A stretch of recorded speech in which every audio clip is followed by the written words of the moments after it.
it seemed to me striking that in what was a very loud, noisy, everyone needs to be very scared discourse. I remember in New York as well that the dishonesty about certain things. So, for instance, at the time it was Governor Cuomo, I think, and you talk about comorbidities and the demographics and the differentials between them. And I think, as you say, it was known quite early on, but there were people that had died with it, or some of it, and often they were in refrigerators in New York, and some of the rest of the public got very scared because they thought everyone was at risk, and they weren't honest about what was going on in the care homes, and there were some similar things elsewhere. But I suppose the question is, I've just seen on CNN, of all places, that there's now a discussion, like there is in America, that perhaps some of the death figures around COVID are overly... Lena Wen in the Washington Post yesterday. Overly exaggerated, and that perhaps we need to differentiate from people that have specifically died from COVID. Which is something we've been saying like forever. Those who've got comorbidities. What I said on Rogan and I got slammed for. Exactly. Those who've got comorbidities and it might have influenced it, and those that have just been run over and then also happen to have something on a test as well. And back then, people were called crazy when people were saying it before, and when you were saying it and others. But then it all got validated. Right, and it got validated that there were these perverse financial incentives to overcall death. Hospitals got paid extra. And that's another one of those, how the heck did that happen questions? Is that what happened in the state? Because absolutely. Yes. Right. Okay. Definitely. And so in trying to get to the bottom of that stack of issues, one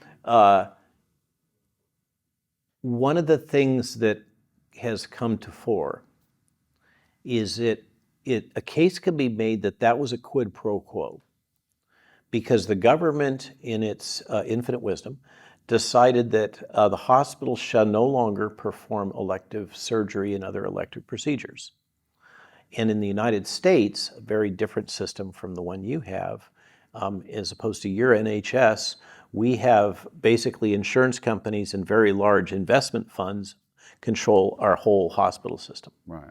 And so they're very attuned to margins, cost margins. And because of our insurance structure, Medicare, hospitals basically can't make a profit doing the routine stuff that hospitals do. They have to make their profit margins on elective procedures. And the government said, you will not do any more elective procedures because we're afraid we're going to be jammed for beds. And furthermore, elective procedures bring people in that are going to spread disease from the hospital environment. It appears that there was a quid pro quo. We are going to prohibit you from doing elective procedures, and we're going to subsidize you because otherwise you're going to go bankrupt. Okay, nobody wants that either. We're going to subsidize you in these various ways, and they subsidize them by, and I'm sure there was lobbying involved in this, I can't see how it would be otherwise. There was a major subsidy for use of remdesivir. There was a major subsidy for use of ventilation. And so what do we get over use of remdesivir and over use of ventilation? What a shock. And there was incentives for if anyone was diagnosed with the disease, that got a plus up. If someone was determined to have died of the disease at a time when autopsies are forbidden, so the criteria became if you were PCR positive, then you had the disease by definition, and if you were dead and had a PCR positive test in your lab records, then by definition you died of that infection, and you got your bonus, right? And then on top of that, we have layered the fact that those PCR tests were widely abused by increasing the cycle number so that it was really easy to get a positive test or a false positive test. Yeah. Nobody ever bothered to do the proper laboratory assessments of false positive and false negative rates in the context of what the incidence of disease, all that technical stuff that normally has to be done. They threw all that stuff out the window. And what we ended up with, it was clear and transparent from the very beginning, was this gross overestimate of risk and disease and death, which fed right back into this whole fear porn propaganda effort to scare everybody and compel compliance with the public health policies that were being propagated from WHO down through CDC and across the U.S. government. Although at the time as well, the WHO did change its position, didn't it? Because originally it was saying that it didn't not go On remdesivir, it did. That was fascinating. Yeah, But yeah. the United on States lockdowns, didn't. right? Fall of 2020, they said don't use remdesivir. There are a lot of things that many nations continued to follow, even though the data didn't support it. Right. And so they did reverse course on several things. How much do you think that is? Because I think everyone, it was impossible not to notice, but we all know what it was like. It was kind of easy to forget, surprisingly, but how it was difficult to speak out and to say things, and there was this kind of We don't forget. silencing, censorship. It still happens. Right, indeed. I mean, we've just seen with the Twitter files and all of that. And don't be confused. Just because the Twitter files are being dropped, we're still having shadow banning and information control through Twitter, let alone Facebook and all the other platforms. But Twitter is not a free space. You still have to be very cautious. And this brings up the point as to why many people still are kind of on the fence or confused about what's real, what's not. And as you alluded to in the interview I did this morning, all doctors and scientists agree when you censor the ones who don't. And Galileo was right, but they still threw him in the tower. And so in science, you have to have dialogue and oppositional voice. We don't have to agree. And I say all the time, and in pathology, I say, look, if you have better data than I have, then bring it. Yeah. And then on behalf of the patient, we'll come to an agreement.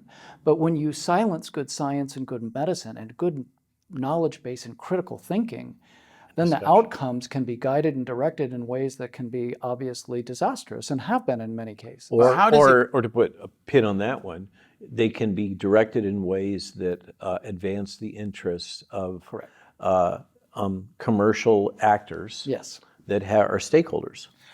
Well, I've got so many questions for you. It's terrifying, because on the one hand, I want to ask a bit about what it's like with your peers and contemporaries and others, and talk a bit more about that. But I am minded to think that in many ways, the people that have been running society in Britain and Europe and in the States often find it difficult to keep anything secret. They find it difficult to hold the line on many things. Often what has caricatured them in the last couple of decades is a disorientation and a rudderlessness. So it is striking, and this idea that is being presented a little bit, right? This idea that whether it's a covert group within inside, is it much more that it's that this a kind of directed thing? It's sounding like, if I'm right with what you're saying, that there's this kind of, from the kind of military defense side of things, that then exacerbates some big companies that make a lot of money, and that's the combined interest. And yet there's so many different players everywhere, and so many people and participants, and people have been so incapable of. So what you're asking is this an emergent phenomena? Is it a conspiracy, or is it just incompetence, or is it a mixture of the three? And my answer is it's a mixture of the three. And I always say beware that public-private partnership, because again, then there are players with an interest that are going to lobby the public governmental interests to their own ends. And that's where we run into the problem. I agree with Robert, it is all three, but that's the challenge we face. And even I'm going to go back in the story just briefly to throw this in. If you go back in 2019, Tony Fauci and Rick Bright are at the Milken Institute, and they're bemoaning how long it takes to get a vaccine to market and all the years of testing and approval. And then one of them says, well, gosh, if we had a pandemic and an emergency, we could emergency authorize mRNA and use this new platform under emergency. So they almost projected what they wanted to do. So again, it's these scientific interests run by a handful of insiders or bureaucrats, and then the cronyism within large pharmaceutical companies. So can I just pick at that thread just a little bit? Please do. So I know Rick Bright personally, I have for years. Okay, I know Richard Hatchett of CEPI for many years. I know what his background is. So that's one of the weird things about the position I'm in. Rick Bright's job before he joined BARDA was basically working for Bill and Melinda Gates on flu vaccine development. Rick Bright is deeply steeped in the thinking of what the Gates Foundation wanted. He goes to BARDA, and then he has this kerfuffle that happens with, actually one of the key players was the same gentleman that called me from Wuhan, that resulted in Rick being reassigned and then eventually leaving. And where does he go to? He goes to the Rockefeller Institute. You know, it is hard to avoid the data, But where would you? objective information about the very tight, close relationships that exist in this very small community. Right. But where would you go? I mean, some people watching this who might not have been involved in this conversation at all will say, well, obviously there are a few institutions and foundations that are there and they're funded and their goal is to, whether it's to get rid of malaria or have clean water or have vaccinations for people, right? And surely they would have thought that would have been a good thing in principle. And also there is a concentration of wealth, there always has been. You know, obviously the monopolies were broken up somewhat in the early part of the 20th century, but now we've got some more of that. But I wonder how much you can unpick this idea, because it sounds like there's people that are not critical or just go along with things, because like you've got principles, you're saying that you've got these bioethics, you're very clear about it. What's happened to all the others then that we've got? What was your assessment and evaluation? A lot of that, I think, goes to the fear of people stuck under the layers of these big systems. So why didn't so many of our colleagues speak out? Well, in our country, there was consolidation of the system with the Obamacare Healthcare Act. And so the majority of physicians are no longer independent. And so if you speak out or buck the trend, you don't want to be the tall blade of grass. Those speaking out were the ones that got fired first. Or lost their licenses. Or lost their licenses. They became, there was a Cannon concerted fodder. effort to make examples of high-profile individuals regarding medical licensure, ability to practice, being fired, those kinds of things.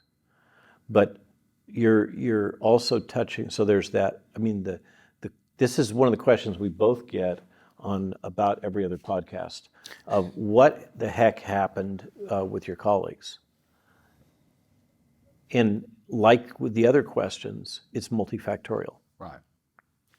One of our colleagues, Peter McCullough, observed early on, I think it was a huge insight, that all of the docs were on the first wave of being jabbed. So they all kind of bought in at a time when the fear was high. Another factor that I've run into, particularly with physicians in the major urban centers, a lot of them have PTSD, in my opinion. If you imagine that you're a frontline doc working in a major urban hospital, let's say Northwell in New York City, just take one example that I'm very familiar with. Right. Okay, those docs, the protocols that were being used with the ventilation parameters that in part were adopted from the practices happening in Italy, in northern Italy, so gross overuse of ventilation and ventilation pressures that were basically destroying lungs, together with the remdesivir, resulted in a massive surge of death early on. And imagine that you're a highly skilled physician that has been trained to the highest degree, you're working in one of the great urban centers for medicine, and patient after patient after patient is dying. Okay, those people that I've talked to, they still have nightmares. They are profoundly affected by what occurred. And if you put yourself in their shoes, can you imagine the cognitive dissonance of having to grapple with the possibility that you contributed to those deaths through your behavior, your actions, your treatment protocols? For most people, it would be impossible to acknowledge that what occurred might have in part been avoidable. And when you talk to people like Paul Merrick and our colleague Pierre Corey of the FLCCC, who demonstrated, and so many other physicians in our group and in our circle that demonstrated early on that it was possible to salvage typically 98% of patients with these early treatments. Then if you're a hospitalist, you're faced with confronting this terrible paradox. How do you resolve that psychologically? So there's that whole trauma aspect of what they went through. Then there's the financial incentives, the fact that most physicians these days are struggling under a mountain of debt. And then there's this new thread that's come in of the migration towards protocol-based treatment in medicine rather than kind of the old school pragmatic symptom by symptom, treating the symptoms, treating the disease. This thrust to, we have a protocol, this is what we do, and there's all kinds of reasons why that happens. The hospitals and the insurance companies love that. There's a protocol, it's been blessed by our version of the NHS, Tony Fauci, or as the epitome of that. And therefore, if I follow that protocol and this patient dies, I'm absolved of liability, which means my administrator, who's not a physician these days, he's an MBA or something like that, he's absolved of liability. The insurance companies like it, everybody likes it. Stay on track, follow the system, administer the protocol, and then in comes this new data from these heretics saying, hey guys, you lost a lot of patients that you didn't have to lose. That is incredibly threatening. Yeah, guidelines and protocols delegitimize humanity. They turn you into a widget, a number, a commodity, instead of what we went into medicine to do, and that was to take an oath to a patient and take care of a patient and see that patient as an individual. And as he said, looking through all those differential diagnoses, because you are different than Janie and Joe and Jimmy and all these other people. You have your own unique needs. And to lose that critical thinking and watch our colleagues, and to Robert's point, I agree, a lot of them were in a traumatic situation and had their cognitive biases from what they were seeing. But had we gotten to those patients earlier, I think a lot of them are waking up to what we've been trying to share all along. I can tell you from being in the front lines, and we published the first paper, I think, about the mast cell hypothesis.